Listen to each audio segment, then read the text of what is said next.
할렐루야. 아멘. 예배 자리에 나오신 모든 성도님들을 예수님의 이름으로 사랑하고 축복합니다. 우리 오늘 말씀의 제목은 번제단을 넘어 물두멍으로 날마다 씻기는 성전의 삶이라는 말씀으로 은혜를 나누겠습니다. 지난주 우리가 어떤 내용을 나눴었죠? 성막들에 이제 문을 넘어서 성막들에 처음 보이는 번제단을 나눴습니다. 번제단을 통해서 우리의 옛사람이 죽고 예수의 영으로 산다라는 은혜를 나누었었죠. 이 번제단은 예수 그리스도의 십자가를 상징하며 흠없는 제물이 나를 대신해 피 흘려 타 죽음으로써 우리가 단번에 죄사함을 얻는 구원의 자리라 제가 말씀드렸습니다. 그런데 여러분, 제사장이 번제단을 통과했다고 해서 곧바로 하나님이 계신 성소 안으로 들어갈 수 있는 게 아닙니다. 이 번제단과 성소 사이에는 또 다른 기물이 있습니다. 그것은 바로 물두멍이라는 기물입니다. 자, 이번 주도 시청각 자료로 제가 이제 물두멍을 또 이렇게 보여드리겠습니다. 우리 이렇게 동편 문을 지나서 지난주 번제단을 지나서 요게 이제 물두멍입니다. 이 조그만 게 물두멍.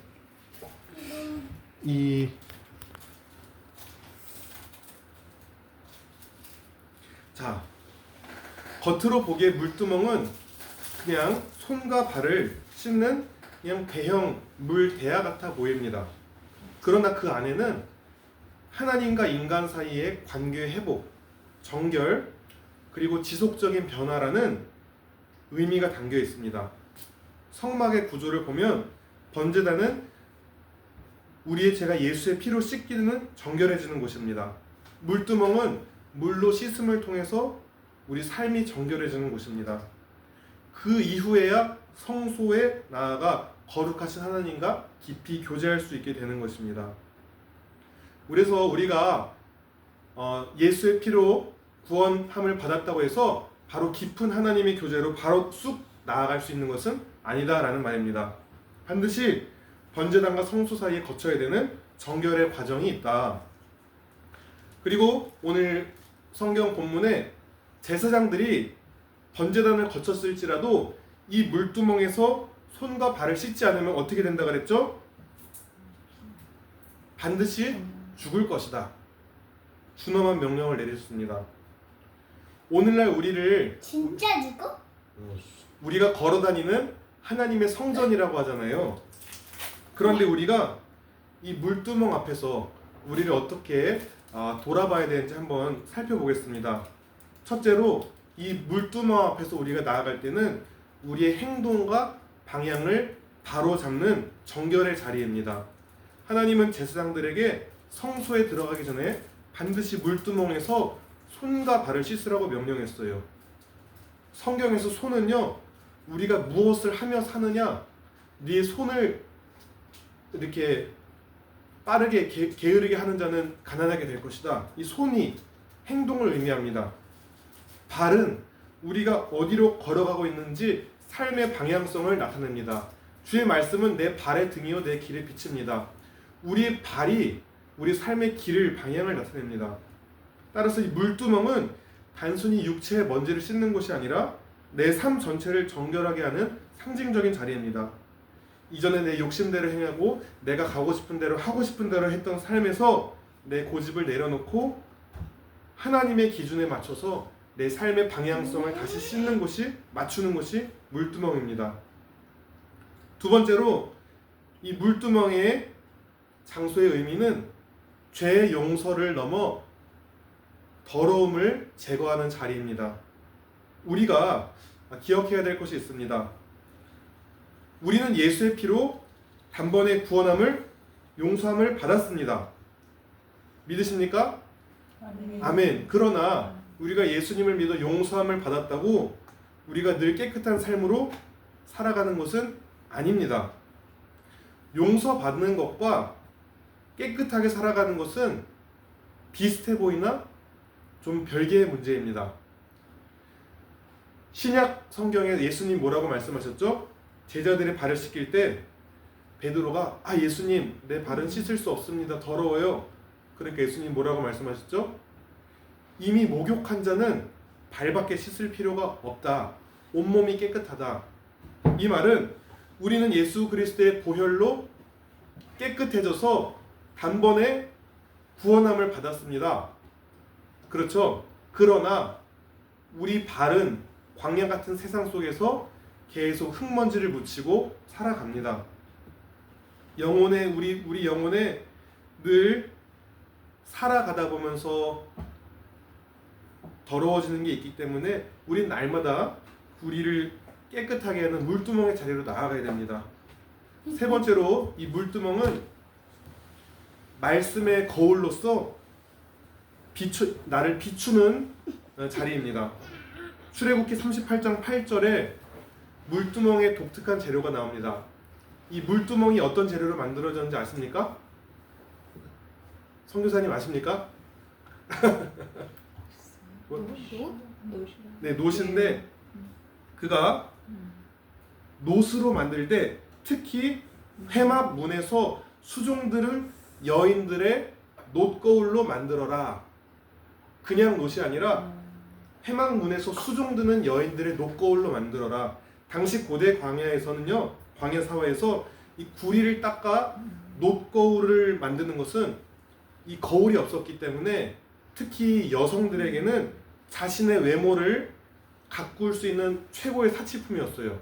거울이 될 만한 게 없으니까 특히 이 회막의 여인들은 자신을 치장해야지 되는 그런 소중한 거울을 하나님께 드리는 거예요.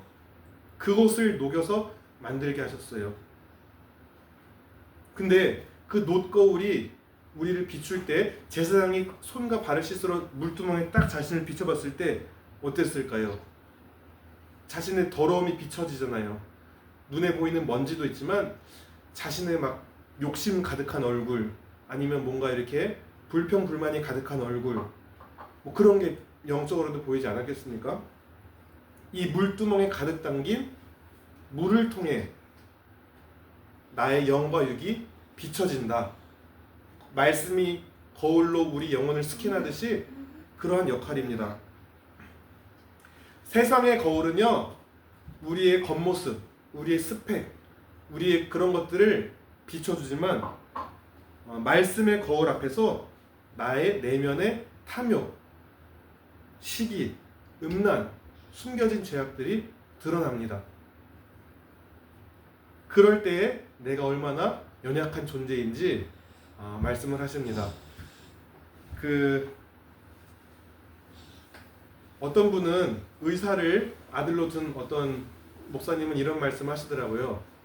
성경 통독을 할 때에 이게 그분이 특별히 이런 영상의학과에 근무하셔서 그런지 모르겠는데 말씀을 쭉 읽고 나서 그게 이제 뭐라고 하지? 스캔한다 그러나? 뭐 이렇게 진단한다 그러나? 뭐 하여튼 그런 표현을 하셨습니다. 우리가 말씀의 거울 또 그런 걸 통해서 우리를 돌아볼 수 있다. 또 이 물두멍은 어떤 특징이 있냐? 모든 성막의 기물은 정확하게 수치, 규격 막 이렇게 철저하게 딱딱 하나님의 설계도대로 되는데 이 물두멍은 치수나 모양에 대해서 정확한 기록이 없어요. 왜 그러셨을까요?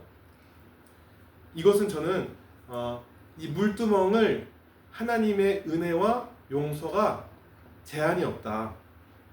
얼마나 내가 죄를 짓고 넘어졌다 할지라도 이 말씀의 물두멍 앞에 나아가기만 하면 그 죄는 넉넉히 다 씻긴다. 그래서 마르지 않는 물두멍의 은혜를 하기 위해서 이것만큼은 규격을 따로 정해지지 않은 게 아닐까. 이렇게 우리가 물두멍에 대해서 살펴봤는데, 그렇다면 걸어다니는 우리 성전, 예수님을, 성령님을 모시고 하나님의 성전된 우리는 어떻게 내 삶의 물두멍을 둬야 할까요? 어떻게 이 물두멍을 활용해야 될까요? 이 물두멍이 정리하면은 예수 피로 용서받은 자이지만 하나님과 교제하기 위해서 반드시 거쳐야 되는 지속적인 정결의 자리입니다. 저는 두 가지로 제 삶에서 이 나름대로의 물두멍을 적용해 봤습니다. 첫째로 하루를 시작할 때 말씀으로 매일 아침 큐티로 이 말씀의 물두멍 앞에서 나를 돌아보는 것입니다. 우리가 아침에 하루 눈을 떠서 하루를 살아갈 때에 이 말씀이 있지 않고 세상 업무 생각, 인간관계 생각, 사람 생각, 해야 할 일 생각, 걱정, 염려, 먹고 살 것들, 해야 할 것들, 뭐 이런 것들로 뒤덮이기 전에 먼저 말씀으로 나를 펼치는 것은 하나님, 나의 영혼의 손과 발을 씻습니다. 그리고 말씀으로 나를 무장합니다. 오늘 내가 만나게 될 사람들에게 그리스도의 향기를 전하게 해주세요. 그렇게 말씀의 거울에 나를 돌아보는 것입니다. 두 번째로는 저는 자기 전에, 하루를 돌아보기 전에 말씀 앞에 서는 시간을 갖습니다. 낮 동안에 바쁘게 살다 보면요, 이렇게 말씀을 보고 싶어도 그냥 보지 못하고 틈틈이 보고자 해도요 잘 안 되더라고요. 그런데 자기 전에 하루를 마무리하면서 하나님 말씀 앞에 섭니다. 저는 개인적으로 최소 분량은 제가 보고 있는 통독 성경에 10페이지씩은 보고 잡니다. 하루의 날짜를 정해서. 물론 그날 못 보면 다음날 메꿔서라도 그렇게 계획표는 가지고 있습니다. 제가 잠자리에 들기 전 진짜 신기한 건요, 하루 그렇게 말씀을 보다 보면요, 이게 제가 딱딱 걸리는 게 있어요. 신기한 게, 물론 큐티처럼